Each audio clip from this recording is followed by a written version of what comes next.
Thank you to our newest partner, Persian Basket, for sponsoring this episode. Persian Basket is an online retailer of Persian rare and hard-to-find ingredients and products. That's right. You can pretty much order all the items we talk about in this episode from their online store. Stay tuned to hear which of their products are our favorites later in the show, and a special promo code you can receive for 10% off your order and free shipping with minimum purchase.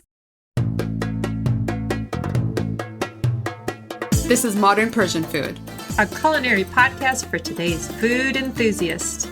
We talk about classic Persian flavors, modern recipes, and embracing culture and identity through food. I'm Bita. And I'm also Bita. Welcome to our show. Hi, friends. Welcome to episode 152. Bita and I would love to take the opportunity as we're getting into the fall to do a little segment that we're going to be calling Back to Basics. We're going to be talking about the basic and essential recipes that you need to know to cook Persian food in your own home. We're going to start off today with the Persian Pantry Essentials. We're going to kind of take a fun take on talking about what you need to have in your pantry to start off and have a good foundation of cooking Persian food. And then next week, we're going to kind of dive into making rice. And then we're going to have a few fun recipes after that, including khorme sabzi and our beloved eggplant mirza qasemi. So I'm here with Bita Jun. Hi, Bita Jun. How's it going?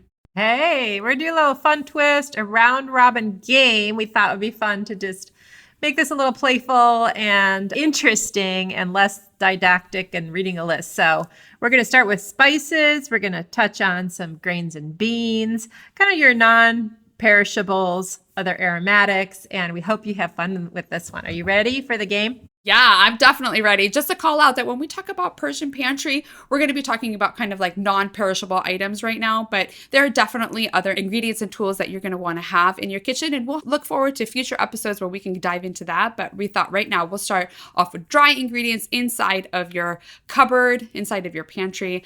And yes, Bita Jun, I am ready. Okay, so this would be like a guessing game. I'm going to give some hints.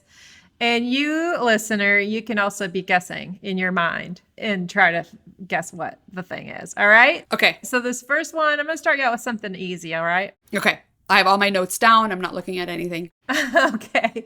I'm going to give you an easy one. Y'all should get this one.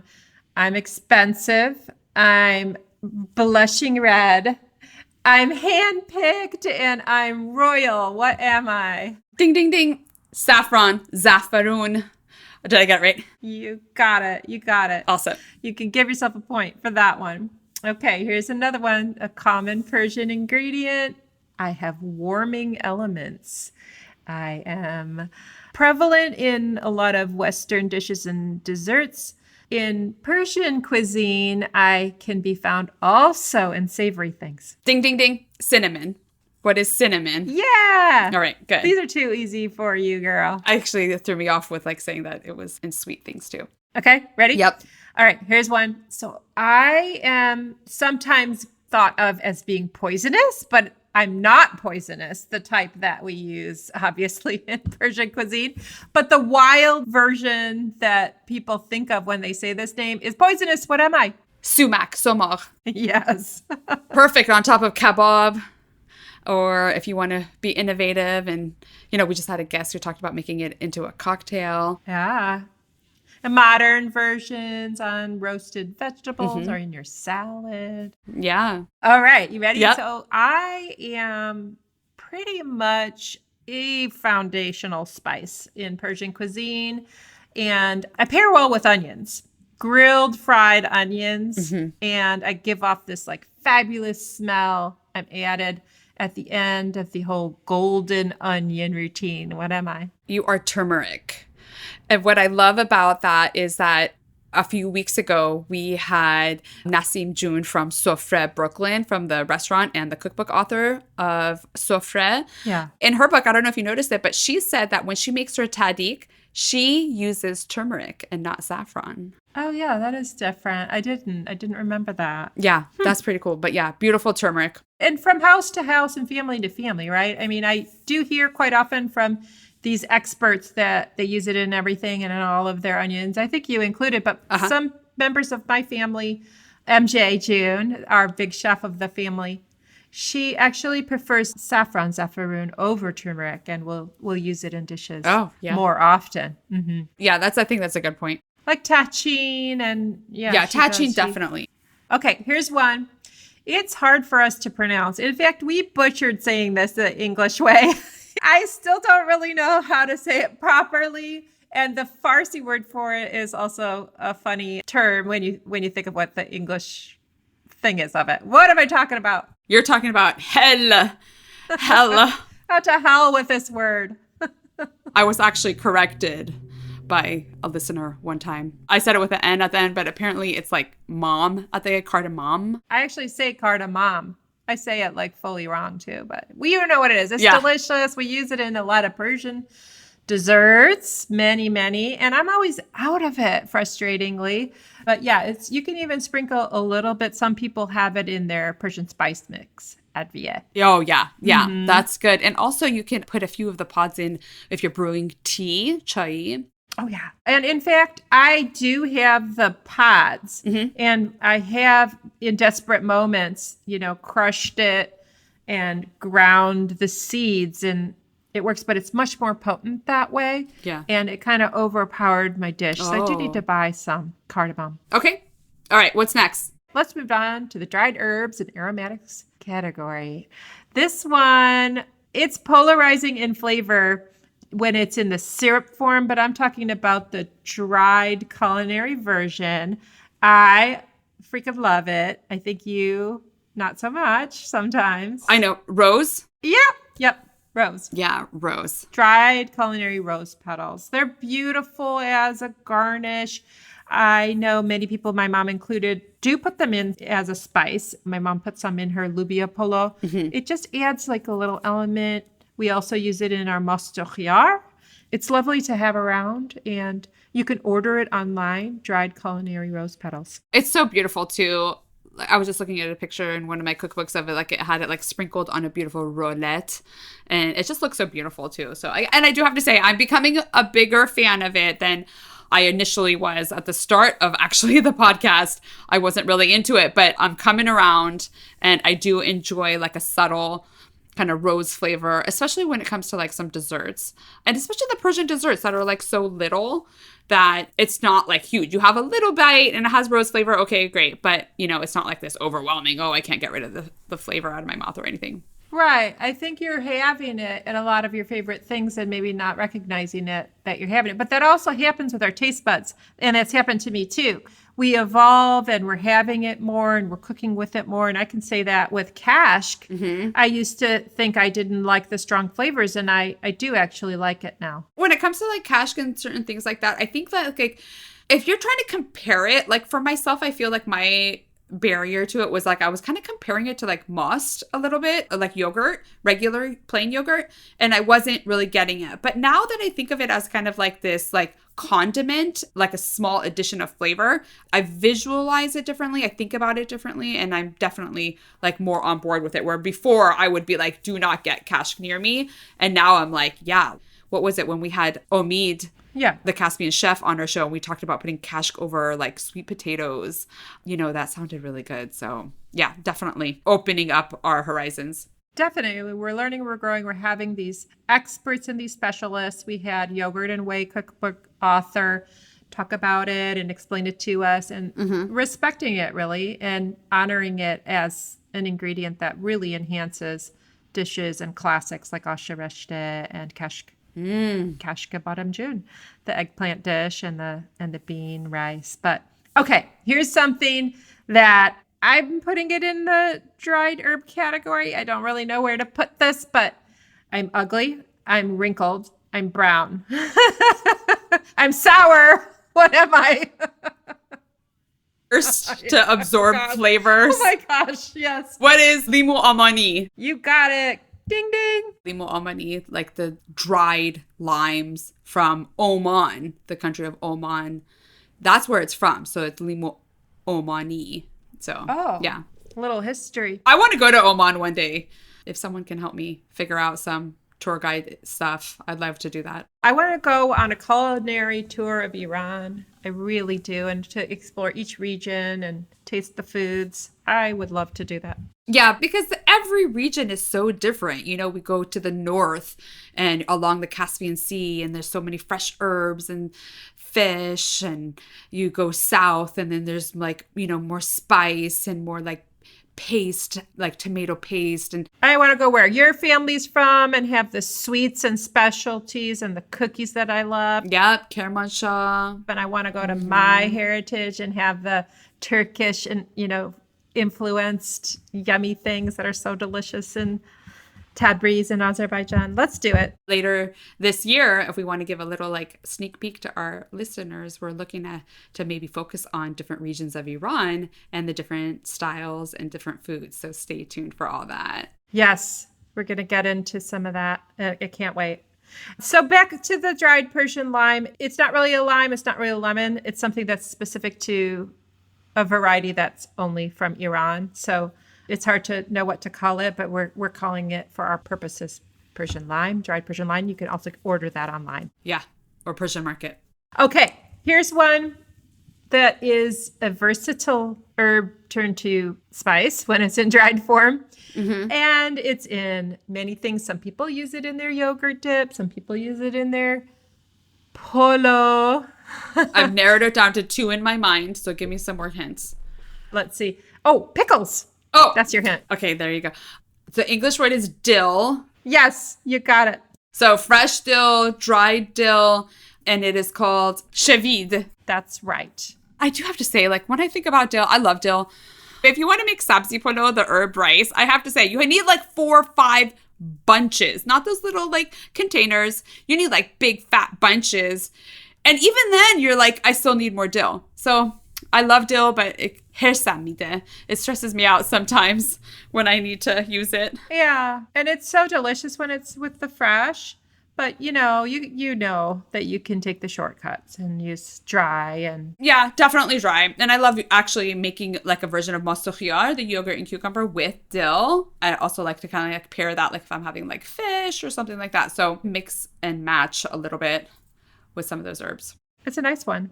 Kind of a cousin of that. I could give a really easy cheat for us Western drinkers.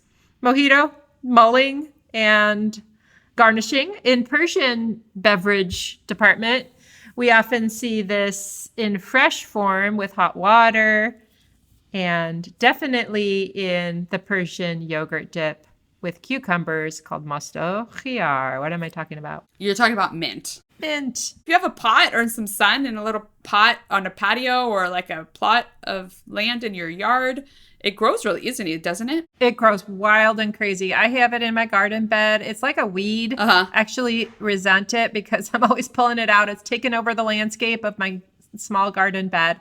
There are varieties, which most varieties that we have in America are spearmint or peppermint, are kind of stronger than Persian mint. It's milder.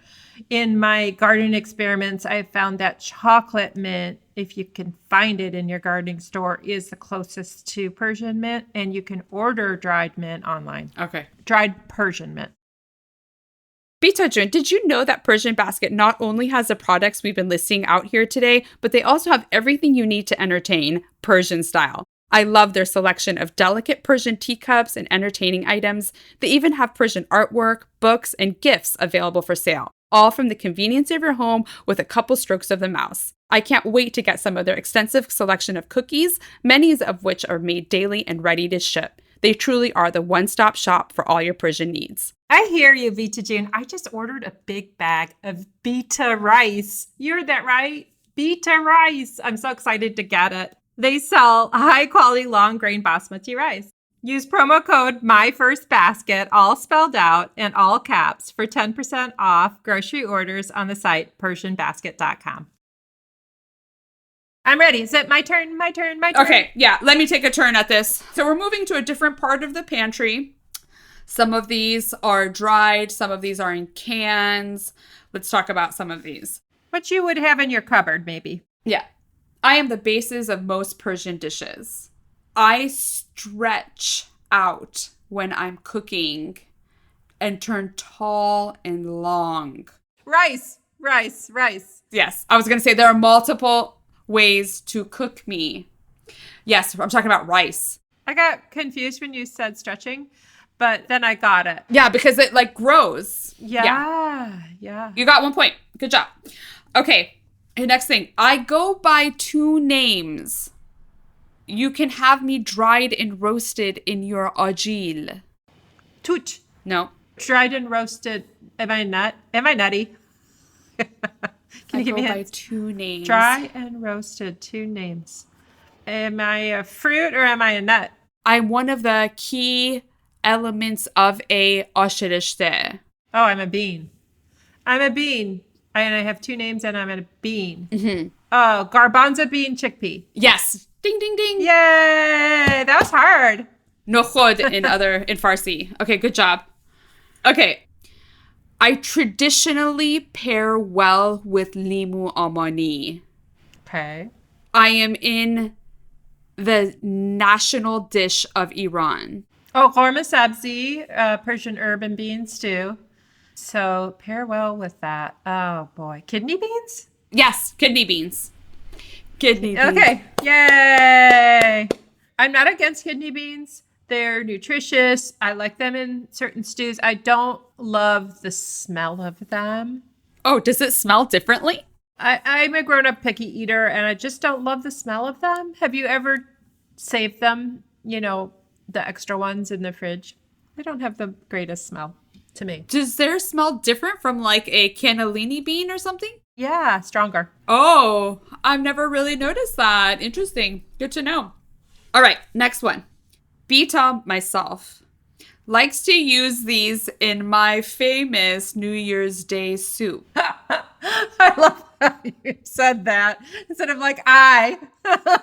So Beta myself likes to use these in my black-eyed peas. Black-eyed peas, yes. And coming off of the last one about korma sabzi, you can totally sub out the kidney beans if you don't want to use them with black-eyed peas. I love black-eyed peas. They must smell good. I'm a smell girl. I love using black-eyed peas in my New Year's Day ashirishte, which I offer up in my open house that day. Come over hungover or with good intentions for the year and have a bowl of soup. And I like to combine kind of like the Southern American tradition of black-eyed peas on New Year's Day with Persian ashirishte, which is what we have for Persian New Year on the first day of spring. And I kind of make my own version on January 1st. So if you're in town, let me know and come on over. I would love to have you. I love it. I'm coming this time. Yeah, definitely. Okay, some more things in the pantry. I take many forms. I add a lot of luxuriousness to dishes, to stews. You need to saute me a little bit in oil to really get my flavors going. Tomato paste. Got it. Yes. Yeah. That was a hard one. Yeah. All right. Yep. Nice work. Mm-hmm. Nice work. Many forms. Were you going for just tomato at first? Well, I was going to like tomato-based products that are like canned tomatoes or like tomato sauce or tomato paste. I feel like we use a lot of tomato paste in Persian cooking. So yeah. Where you say came in many forms. Yeah, the tomato. Okay, one of these you already had, but I'm going to do it. Some people hate me. Some people love me. Bitojun, you love me, especially in desserts. Rose water. Yes. Yeah. I love you. We talked about dried culinary rose, so rose water, like a liquid form of that. And it just really adds a lot to dishes when it's there and in cocktails. It's a fun little addition. Mood lifter as well. Mood lifter as well with the rose. Absolutely. And I think that, just going back to that, I think that's maybe why part of the reason why I actually like rose a little bit better too is because of that. One episode we had with Dr. Mahtab Jafari where she talked about the health benefits of rose that now I'm like, spray it all over me. I'm ready for all this. I know. Mood lifting and good luck essentially. Yes. All right. We're going to go into like a little different segment of the pantry. I give you lots of energy. I can be stuffed or wrapped or served alone. Me, Bita, loves them with eggs. Dates. You got it. Formal. We're like an old married couple now. I know. We just have these private references. I know. It's so funny. But yeah, dates. And we had a date episode. We had a cute date episode way back. Oh, yes. The date episode for like, it was like for like Valentine's Day. We talked about dates. We talked about like the dates that you eat and the dates that you go on and actually how we met our husbands and yeah, it was cute. Like some dating references and matchmaking. So if you haven't heard that one, you definitely need to just search on our website for dates or Valentine's Day and you will find that episode or in your podcast player. And we hope you will listen to that one as well. All right. I'm filled with many seeds and grow only in late summer. You can eat me with the skin on or off. I was going to say fig, but now the skin is getting at me. Yep, it's fig. Oh, You got it. Fig. I never peel my figs. You peel your figs? Ooh, they're so good. I definitely do not. But some people are like, what? You have to peel the skin? Really? Like that, with that voice. Yeah, pretty much with that type of voice. You know, all due respect to everyone who has that kind of voice. I appreciate you and I love you. All right. Here's another one. My Persian name sounds like the sound that a horn makes. Oh, toot, toot. Toot. Yeah. The Persian dessert is like you can actually make a little cookie treat thing that is called toot, but it's made out of almond paste, like marzipan. Yeah. What toot actually is a dried mulberry, and it's so delicious. Yeah. And actually, recently, one of my mom's friends gifted me fresh toot. So, like, that was like a whole nother level. It was like fresh. So, was it so aromatic? You know, it wasn't that aromatic. It was just like really delicious and like very soft and texture wise. And it was just such a treat. They're delicious in the Persian trail mix. That's the most common use. Yeah, when it's dried, yeah, definitely in the Persian trail mix, ajid. Bijaju makes a really great one. It's like my favorite. I like to like pick them out. They're a little tricky to find too. It's a specialty item and from a Middle Eastern or Persian market. But if you can get your hands on it, let us know what you think. Yeah. All right. How about I wrap it up with this one? I'm golden or purple. If you didn't dry me, I'd be wine. I'd be a grape. Raisins. Raisin. Ding, ding, ding, ding, ding. Kishmish. Kishmish. You can use the golden ones or the red purple ones. What do you use it in? Prevalent in the trail mix we've been talking about. I like the yellow ones there. Also in the Persian lentil and date layered rice dish at Espolo. Mm-hmm. Some people even put it in their cucumber and yogurt dip. Yeah. You could put like raisins or currants or something. You can also make little raisin cookies. Yeah. Rishte polo, which is like a pilaf with like vermicelli noodles. You can put that same topping that you put on adas polo. You can put that on rishte polo. Milky rice pudding, sheer berenj. Sheer berenj. Has raisins sometimes. sometimes. Oh, yeah, that's right. Yeah. My grandma's does. Oh, gosh. That sounds delicious. Excellent. We talked about spices. We talked about dried herbs and aromatics. We talked about grains and beans and some canned goods. We talked about like dried fruit. You definitely need some of that in your pantry. And dried nuts.